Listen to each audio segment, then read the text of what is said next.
a movie loved by generations of children. It's hard to think of a more unlikely combination for a political protest. The campaign is a peaceful campaign. It is sarcastic. It does have a twisted sense of humour to it. But actually, if people feel they're getting their voice heard, hopefully that's enough for them. What could be offensive about a song dating from 1939 which doesn't relate to Margaret Thatcher? Well, that song's offensive right now because I think everybody knows that the reason it's popular right now is because people are buying it specifically to celebrate her death, and that is why it's very, very sad. So far, more than 29,000 people have downloaded it, putting it close to being Britain's best-selling song and giving radio stations a dilemma.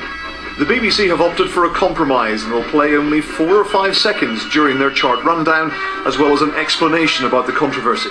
We have a public duty to inform and educate, and we will not play the track in full because we think it's disrespectful to the family, but we will use that time instead to discuss the fact that a group in society has decided to campaign using this song. God save the Queen!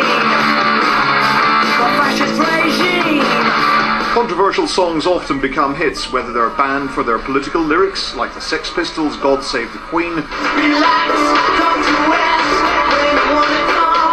or for being overtly sexual. Frankie Goes to Hollywood's Relax earned the wrath of Mike Reid when he presented the Radio 1 chart show on Top of the Pops. Anything that's suppressed becomes more popular. If you suppress it, probably more people are going to download it just to see how long they can keep it going. I don't like the fact that it's tainted a great song. And whenever anyone plays in the future, you're playing the Thatcher song. I think suppressing it is going to make it worse. Playing it is not going to make it good. So I really think it's a case of damned if you do, damned if you don't. Falling sales of singles means it's easier than ever to catapult a song up the music charts.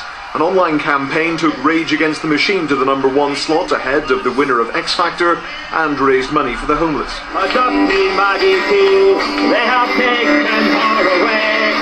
But even those who led the sing-along in the hours after her death question whether hijacking the Wizard of Oz is the best way to mark her passing.